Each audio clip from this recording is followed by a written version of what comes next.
Why is the luxury retail market slowing down? Because people don't have food to eat. Yes, that is one undeniable factor. However, the story appears to go a little bit deeper than that. McKinsey, a very reputable player in the finance and consultancy game, recently published a report highlighting that the luxury retail market is objectively slowing down across the board on numerical metrics. Some of the reasons behind this slowdown might be surprising, and what led up to it might be even more surprising. For those of you that are new to this channel, welcome. Give this video a big thumbs up, click subscribe, and keep on watching. My name is Pamela.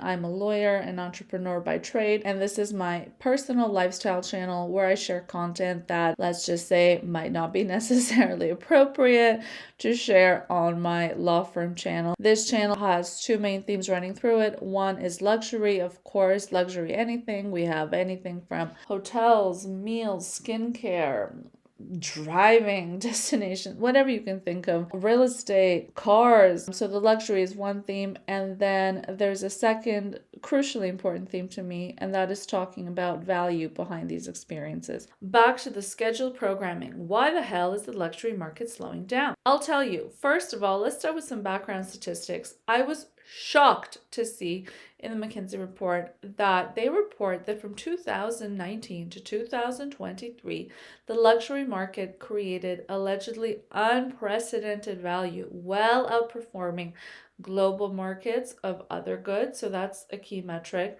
However, importantly, economic profit for the luxury good market allegedly tripled from 2019 to 2024. What on earth? I have to say, as a critical thinker, a lawyer, an investor, like somebody that is thoroughly living in the world of numbers, is what I'm trying to say, and well aware that numbers can, of course, be manipulated as well, I was stunned by this. Why? Why am I shocked? Okay, I mean, you would expect that all retail markets would go up a little bit every year as earnings allegedly go up, as inflation goes up. Like, you would expect everything gets a little bit more expensive every single year, gradually so in the ideal fantasy world. But what happened from 2019 to 2024? Depending on the country you lived in, like living in Canada for those years, obviously all around the world we experienced the same beast called COVID. But in Canada, within those 4 to 5 years, we had basically 3 years of like, don't leave the house. So how the hell people made all these purchases when they couldn't leave the house?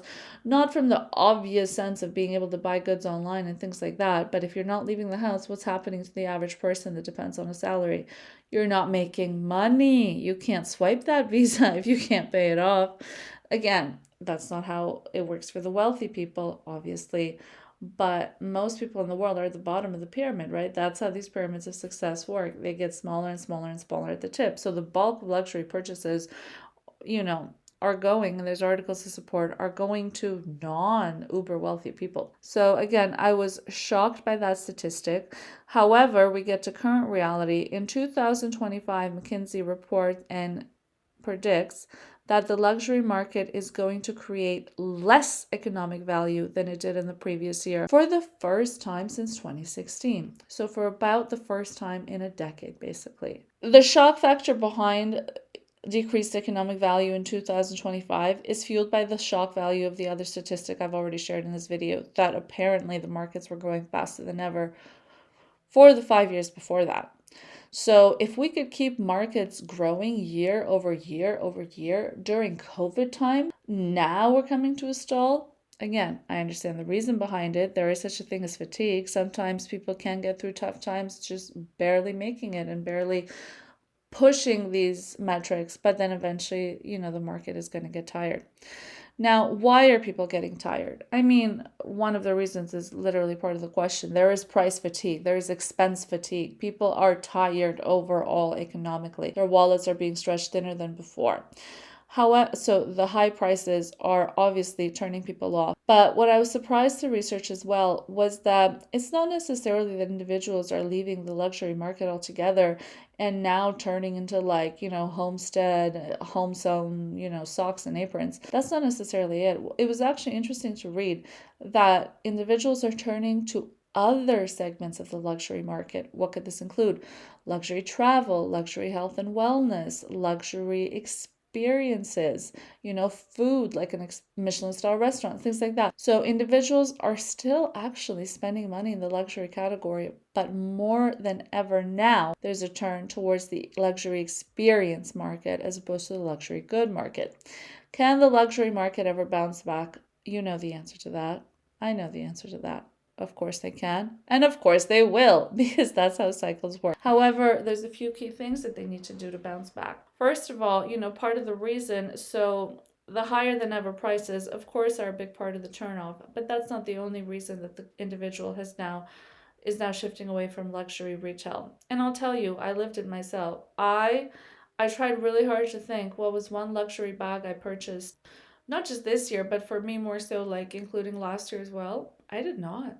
I did not. The bulk by far, I'm not talking like 51%, like I think like 99% of my luxury budget went towards experiences myself. So without even realizing it, I guess I'm part of the, I guess I'm a lived example of that statistic.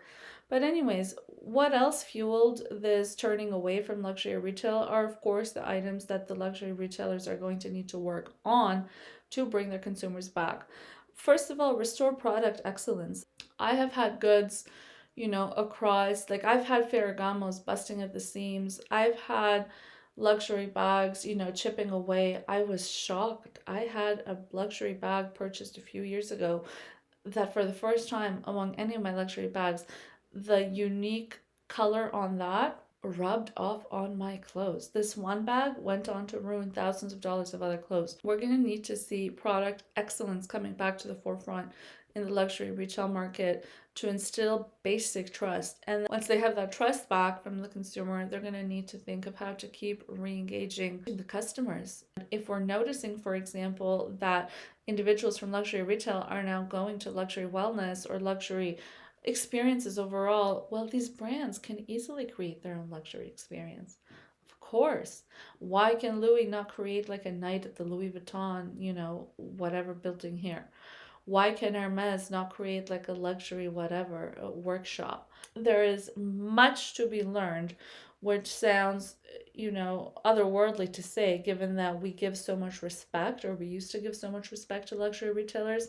But it seems now that they're the ones that have actually fallen behind and can learn a thing or two from us, the general public. I'll leave this video here for now. I really want to hear your thoughts, not just on the content I'm sharing, in terms of whether you can see or you can feel the luxury market slowing down, things like that.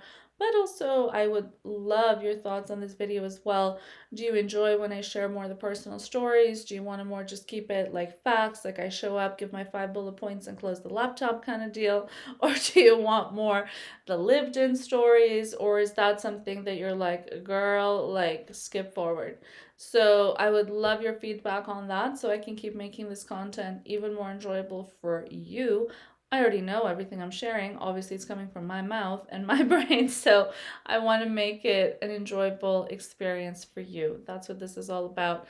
And as always, don't forget to click like and subscribe. Thank you so much for watching and helping build our community of value-driven luxury lovers on this channel. See you on the next one.